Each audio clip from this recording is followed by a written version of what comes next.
രാവിലത്തെ ഈ തിരക്കുകളെന്ന് പറഞ്ഞാൽ അത് മിക്കവാറും എല്ലാ ദിവസങ്ങളും ഏകദേശം ഒരേപോലെയാണ്. അതിപ്പോൾ സ്കൂളുണ്ടെങ്കിലും ഇല്ലെങ്കിലും അങ്ങനെ തന്നെ ആയിരിക്കും. സ്കൂളില്ലാത്ത ദിവസമാണെങ്കിൽ ഇവർക്ക് എന്തെങ്കിലും പരിപാടി കാണും, ഫുട്ബോളായിട്ടും ട്രെയിനിങ് ആയിട്ടും ഒക്കെ. അപ്പം പിന്നെ സ്കൂളുള്ളതും ഇല്ലാത്തതും ഒക്കെ കണക്കാണ്.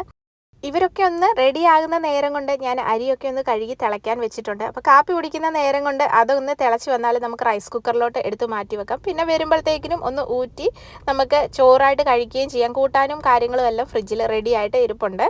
അങ്ങനെ ഞങ്ങൾ ഒരു തട്ടിക്കൂട്ട് ബ്രേക്ക്ഫാസ്റ്റും ഒക്കെ കഴിച്ച് വേഗം തന്നെ വീട്ടിൽ നിന്ന് ഇറങ്ങി. മഴയും കാറ്റും ഒക്കെ ഉള്ളൊരു ദിവസമായിരുന്നു. ഞാൻ ഓർത്തു ഈ ഫുട്ബോൾ മാച്ച് ഇന്ന് ക്യാൻസലായി പോകുന്നത്. പക്ഷേ ഒരു രക്ഷയില്ല. അവർ പറഞ്ഞ സമയത്തിന് മുന്നേ തന്നെ കളി തുടങ്ങിയെന്ന് വേണം പറയാൻ.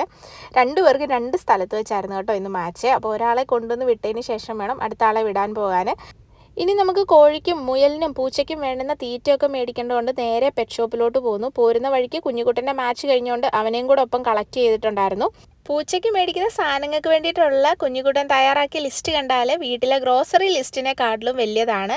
ടോയ്ലറ്റ് ട്രെയിനിങ് ചെയ്യാൻ വേണ്ടിയിട്ടുള്ള ലിറ്റർ ബോക്സും അതിന് വേണ്ടിയിട്ടുള്ള ടോയ്സ് എന്ന് വേണ്ട അതിനൊക്കെ പുറമെ ഇപ്പം പുതിയതായിട്ട് പറയുന്നത് ക്രിസ്മസ് ആകുമ്പോഴത്തേക്ക് പൂച്ചയ്ക്ക് ക്രിസ്മസ് ഗിഫ്റ്റ് കൊടുക്കണമെന്നാണ്. ഇനി എന്തൊക്കെ കാണണോ എന്തോ ദൈവം തമ്പുരാന് മാത്രമേ അറിയത്തുള്ളൂ.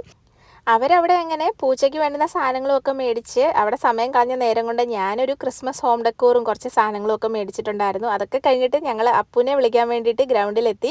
ഞങ്ങളവിടെ ചെന്നപ്പോഴത്തേക്കും അവരുടെ മാച്ച് ഏകദേശം കഴിയാറായിട്ടുണ്ടായിരുന്നു. തൊട്ടടുത്ത ടീമുകളൊക്കെ വാമപ്പ് ചെയ്ത് അടുത്ത മാച്ചിന് കയറാൻ റെഡി ആകുന്നുണ്ടായിരുന്നു.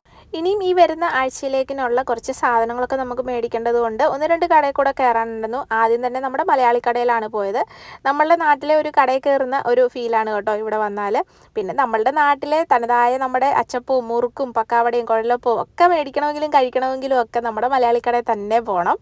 അങ്ങനെ ഇന്നത്തെ ദിവസത്തെ തിരക്കും ഓട്ടപ്പാച്ചിലും ഒക്കെ ഏറെക്കുറെ ഇവിടെ കൊണ്ട് അവസാനിച്ചു. അങ്ങനെ ഞങ്ങൾ നേരെ വീട്ടിലെത്തി. എല്ലാവരും ഒന്ന് ഫ്രഷായി ചോറും ഒക്കെ കഴിച്ചു. ഇനി അടുത്ത ലക്ഷ്യം നമ്മുടെ ക്രിസ്മസ് ട്രീ ഒന്ന് താഴെ ഇറക്കുക എന്നുള്ളതാണ്.